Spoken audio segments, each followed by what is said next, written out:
Entrepreneur, आपने आज से 25 ईयर पहले स्टार्ट किया। हम ये जानना चाह रहे हैं कि उस समय शायद कोई ह्यूमन रिसोर्स डेवलपमेंट इस टर्म से भी बहुत ज़्यादा अवेयरनेस नहीं थी इस टर्म को लेकर के, उसके बावजूद आपने एक ऐसा सेक्टर चुना, ठीक है, तो what were your thoughts while going with this profession? I started in 1997। उस वक्त जयपुर में इस चीज़ के बारे में कोई जानता ही नहीं था, ये कॉन्सेप्ट ही नहीं था। इनिशियल डेज़ में हमें बहुत तकलीफ़ें भी आई। तो इसकी शुरुआत ऐसे हुई कि I can say that I am privileged, that I belong to a family where my father was a officer, district level officer, and my husband is also a banker, very senior officer. तो मुझे ऐसे कोई नौकरी पैसे कमाने के लिए या काम करने की ज़रूरत नहीं थी, और सर्विस क्लास फैमिली से हूँ मैं। मेरे घर में सब नौकरियों में ही है, सरकारी या जो भी whatever. I was the first जो बन गई है entrepreneur in the private sector. तो हुआ क्या कि मेरे को घर बैठे बैठे I got married at very early age, 19 years में मेरी शादी हो गई। I just completed my graduation, जो कि बच्चे आजकल 18 साल में स्कूल करते हैं, तो हमारे क्या था 11+3 था, तो मेरी ग्रेजुएशन हो गई थी। 19 साल में ग्रेजुएट होते होते मेरी शादी हो गई। एंड ऑफकोर्स मेरे हस्बैंड जो थे उन्होंने कहा कि तुम अभी बहुत छोटी हो, तो why don't you continue with your studies. तो मैंने उसके बाद शादी के बाद M.Com किया, I did BSc then M.Com और फिर MBA किया। सो तीनों different sectors, commerce, science and management. So I thought सबकी नॉलेज होना ज़रूरी है। फिर सोचा घर में क्यों बैठे, कुछ काम करते हैं, you know, there is no point. So I thought because my husband was posted at Jaipur, तो कोई नौकरी ढूंढते हैं। तो नौकरी ढूंढी तो मुझे न्यूज़पेपर में ही ऐड आते थे तब, कोई ऐसी कंसल्टेंसी वाली चीज़ें ढूंढे, और तो उसमें 1-2 जगह I went for to see that कि कहाँ है। तो वो जो ऑफिस थे बड़े शैबी से थे, मुझे बड़ा मतलब पॉजिटिव वाइब्स नहीं आ रही थी वहाँ जाके, तो मुझे अच्छा नहीं लगा वहाँ पे। फिर 1-2 बार कुछ लोगों ने इंटरव्यू लिए, तो वो बड़े गंदे से स्टिंग कर रहे थे ना, तो मेरे को लगा ये व्हाट इज़ दिस। तो ऐसे तो हमारे घर के सर्वेंट्स भी नहीं हैं जिनके साथ मैं इनके साथ ऐसे लोगों के साथ काम कैसे करूँगी। That gave me the thought that I should start a professional consultancy. People who are looking for job should be, you know, getting a proper job work culture in Jaipur. And तो ये एक thought थी, और उससे ये private sector की शुरुआत हुई। सरकारी नौकरियों के लिए तो you have all these things, competitive exams हैं, UPSC RPSC है, यू नो, बहुत सारे चलते रहते हैं। So not talking about that, but we started for this. तो शुरुआत is not so easy. Jaipur में उस वक्त कोई ये कॉन्सेप्ट ही नहीं था कि आप नौकरियां के दिलाएं, क्या करें। तो उसमें भी काफ़ी सारी चीज़ें हैं। जैसे हमने शुरू किया तो कंसल्टेंसी स्टार्ट की। I started with 3 people by grace of God.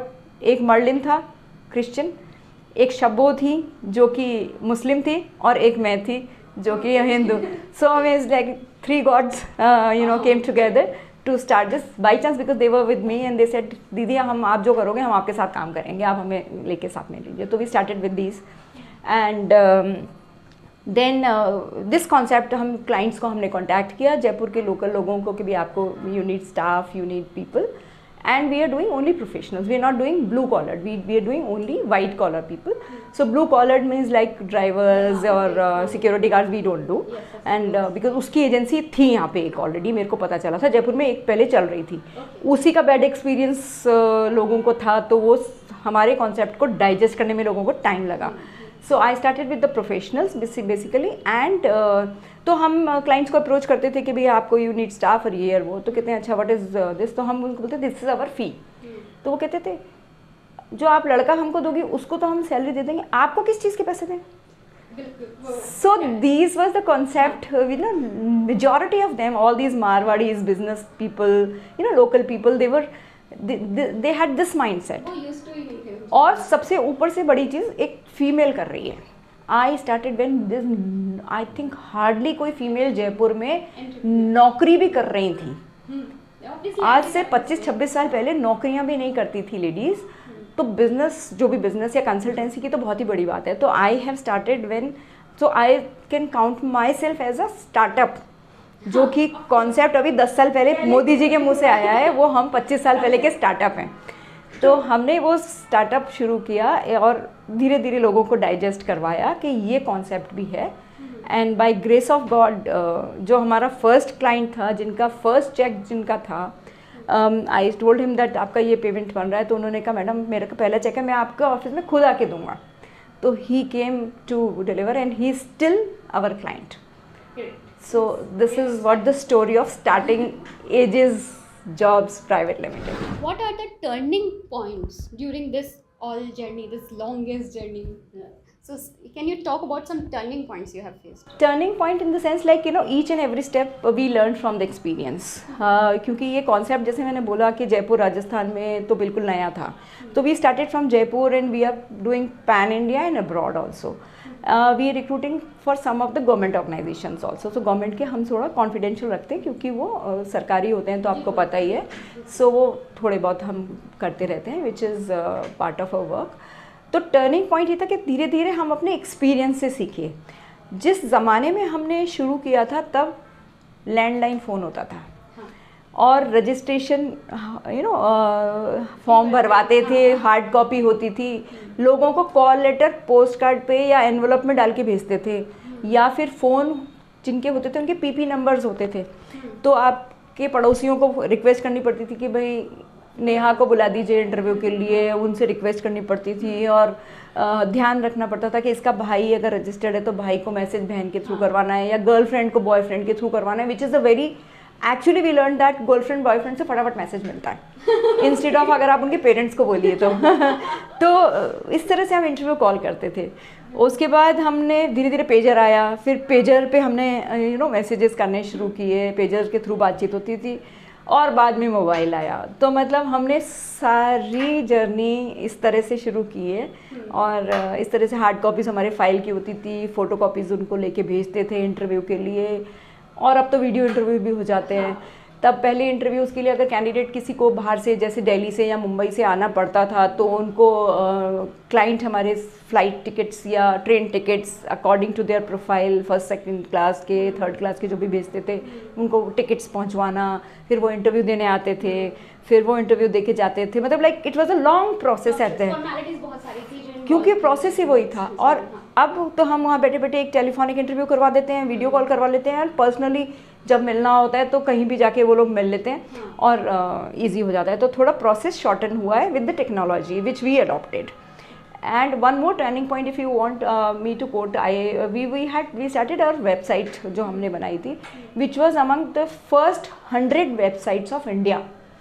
Was published in Times of India के उसमें पब्लिश की थी. 10 पहली वेबसाइट्स ऑफ इंडिया में हमारा एजिस जॉब्स की वेबसाइट भी थी. तो we technology we adopted very very fast. Ma'am when we talking about the technology now, तो हम आपसे जानना चाहेंगे कि अब जब ऑटोमेशन का काम शुरू हो गया है, corporates are actually selecting the resume through the automation system, तो आप क्या गाइड कर सकती हैं हमारे यूथ को कि उस सिनेरियो में अपने आप को सेलेक्ट करवाने के लिए या कैटेगरी में आने के लिए किन चीज़ों को कुछ ध्यान रखना चाहिए? क्या आपकी तरफ से कोई टिप्स मिल सकते हैं? बिल्कुल, देखिए मैं ये मानती हूँ कि ठीक है ऑटोमेशन काफ़ी हुआ है, वीडियो इंटरव्यूज़ हुए हैं, टेलीफोनिक इंटरव्यूज़ हुए हैं, लेकिन if you want to recruit somebody उसमें पर्सनल टच आज भी चाहिए. You can not select a person on phone कि तुम्हारा फ़ोन इंटरव्यू हो गया तुम आके ज्वाइन कर लो. आप एक पर्सन को 60-70% जज कर सकते हो ऑन दैट. 100% आप उस पर्सन को जज नहीं कर सकते. समटाइम्स तो आपको मिलने के बाद भी वो कुछ और निकल जाता है जो आप सोचते हो उससे. सो बट दिस पोर्टल्स आ गए, जॉब पोर्टल्स, naukri.com, ये .com, वो .com, बट हमारे को भी वो लोग पोर्टल्स वाले अप्रोच कर रहे थे कि आप है ना, but they are selling data, they are not giving jobs, we are providing jobs. तो naukri.com में काम करने वाले लोगों को भी हमने नौकरियां दिलाई हैं. So that's why. So personal touch is also important because you have to select a person. You need to know the personality of a person. Communication you can judge on phone, but body language, personality, IQ level, presence of mind, there are few factors. ये सिर्फ मिलने के बाद ही जज होते हैं. तो अगर आप देखिए तो 1, 2, 3 राउंड्स तो आपके हो जाएंगे टेक्नोलॉजी के बेसिस पे, पर जब तक पर्सनली आप किसी से नहीं मिलेंगे अपॉइंटमेंट जनरली नहीं होता है. जब हम बात करते हैं पर्सनालिटी डेवलपमेंट की, तो आप कितना इम्पॉर्टेंट समझती हैं कि प्रोफेशनल नॉलेज के साथ साथ, आपके प्रोफेशन की टेक्निकल नॉलेज के साथ साथ, आप में ओरिएंटेशन प्रोग्राम्स का क्या रोल है पर्सनालिटी को डेवलप करने के? बहुत ज़रूरी है। देखिए आज के अभी भी देखिए तो ये मैं पिछले कई साल से भी गवर्नमेंट के जितने भी पैनल डिस्कशंस होते हैं या कभी ये लोग बुलाते हैं होते हैं, हम लोग कॉर्पोरेट की मीटिंग्स करते हैं, तो मैं हमेशा ये पॉइंट आउट करती हूँ अगेन कि डिग्रीज देके हम बच्चों को इंस्टीट्यूट से निकाल रहे हैं। 40 इंस्टीट्यूट्स हैं जयपुर के आसपास, अगर खाली जयपुर की बात करें तो, है ना, 40, लेकिन वो सिर्फ डिग्री लेके आते हैं। उस सपोज एक बैच में अगर 100 स्टूडेंट्स हैं तो उसमें से 10 स्टूडेंट्स होते हैं जो ए कैटेगरी के, जिसको हम ए कैटेगरी कह सकते हैं, वो good. 90 students need to work on this personality which is not there. They don't have any communication skills, they don't have confidence, they don't know how to present for interview. Even आपको नेहा मैं ये बता रही हूँ, 25 साल का मेरा experience है कि किसी भी MBA इंस्टीट्यूट के एक बच्चे को आप इंटरव्यू कर लीजिए और उसको बोलिए गिव योर इंट्रोडक्शन, वो 30 सेकंड से ज़्यादा नहीं बोल सकता है। 30 सेकंड में ख़त्म हो जाएगा उसका इंट्रोडक्शन।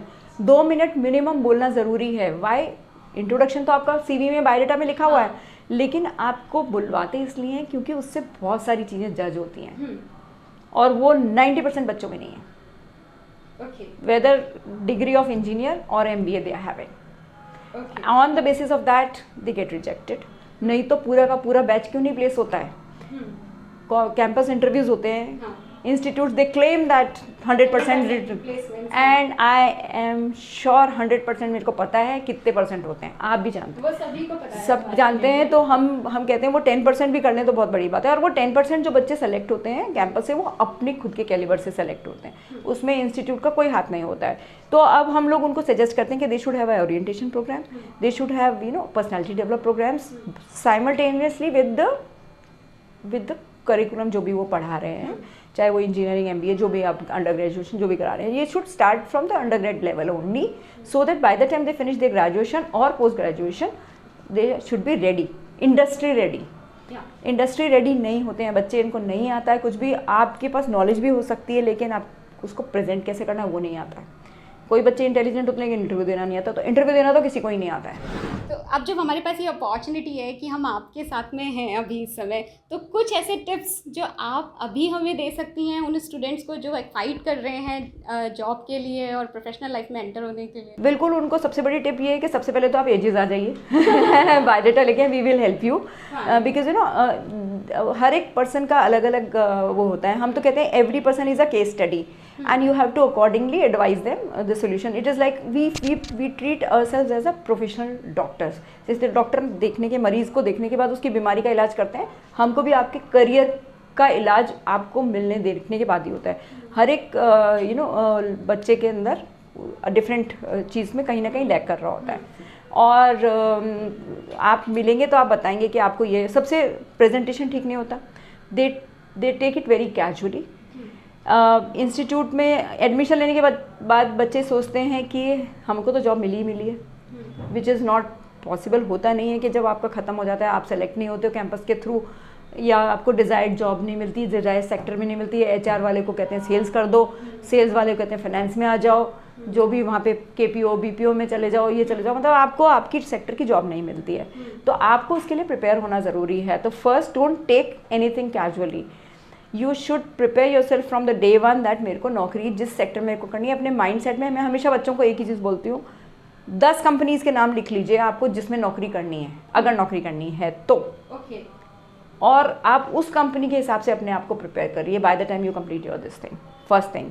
सेकेंड थिंग, आप अपनी पर्सनैलिटी को उसके हिसाब से रखिए। जीन्स पहन के चले आए, T-शर्ट्स पहन के आप इंटरव्यू देने के लिए जा रहे हैं, बाल बड़े हुए हैं, शेव, आजकल एक तो दाढ़ी वालों का फैशन हो गया है बहुत ज़्यादा, मतलब it is not giving a professional corporate look. So corporate look should be corporate look, है ना। When you are presenting your self in a good manner, then if you are presenting your self in casually, अगला भी आपको casually लेगा।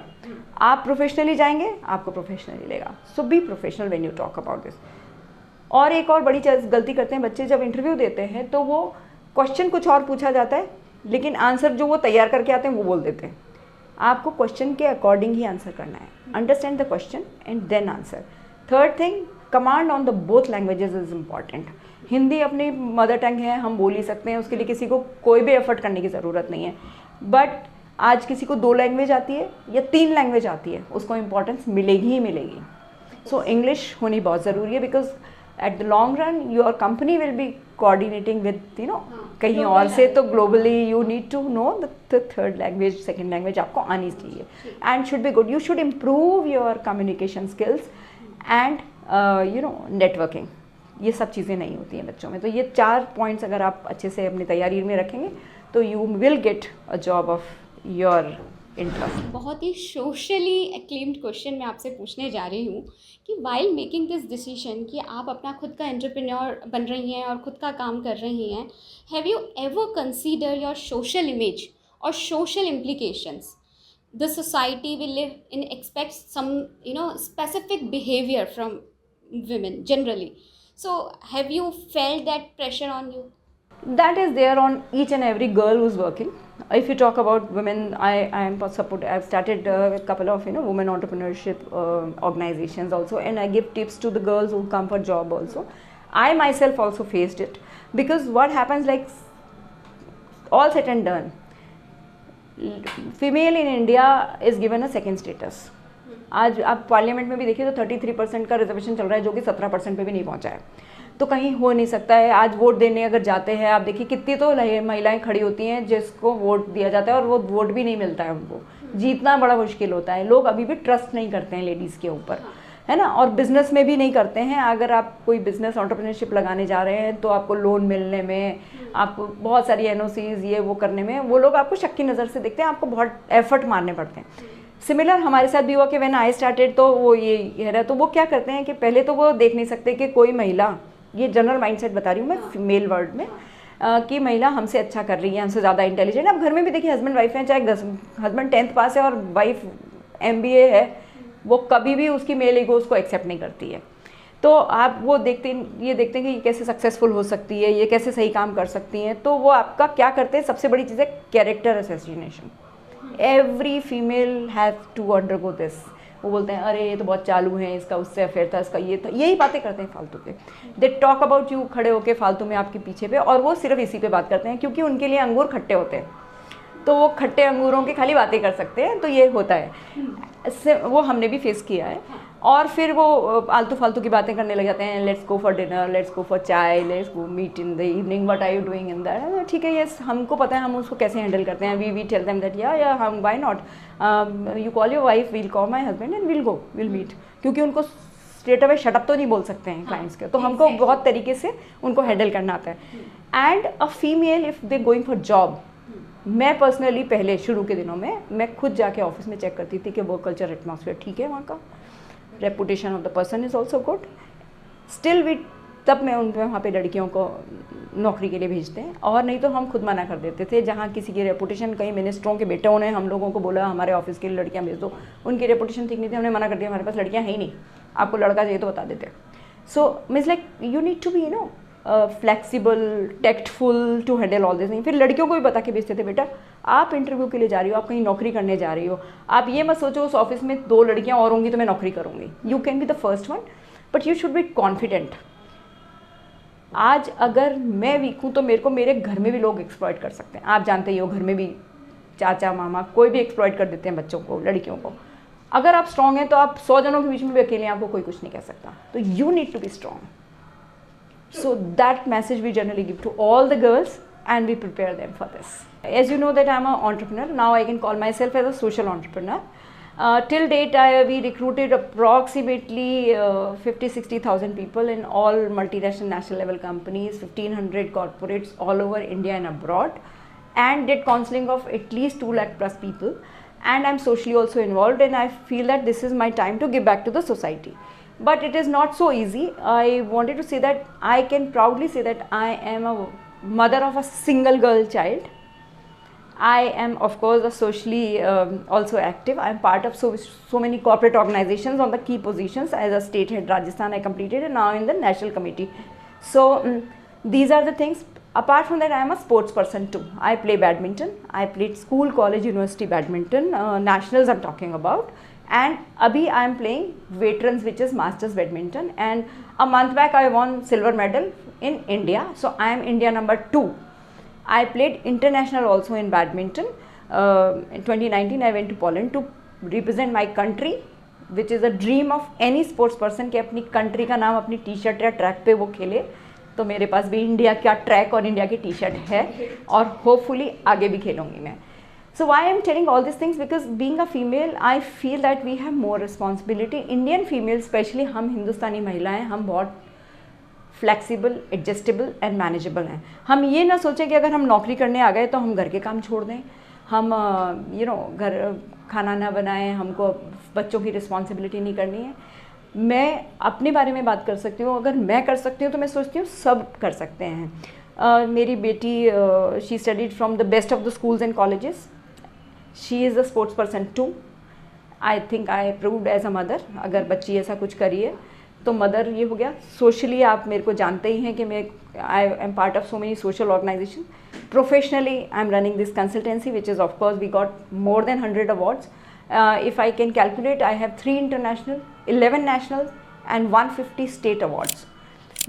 By saying that 2015 के बाद मैंने state awards लेने बंद कर दिए थे, तब इतने हैं, but still I have. I said I am already motivated. You please motivate. मैं list दे देती हूँ कि आप इनको दीजिए, इनको दीजिए, इनको दीजिए types. So if I can do it, and I am maintaining my sports also. So if anyone can do it. So this is a message for all the girls, ladies, that do something. अगर आपने कोई पढ़ाई लिखाई करी है तो आप उसको यूज़ करिए, वेस्ट ना करें. आप जिस भी प्रोफेशन में, जिस भी बिज़नेस में घर से काम करना चाहती हैं, घर में अपने पास सिलाई कढ़ाई बुनाई पापड़ अचार बढ़िया, this so many things. Illiterate ladies गांव की भी ये कर सकती हैं, हम क्यों नहीं कर सकते?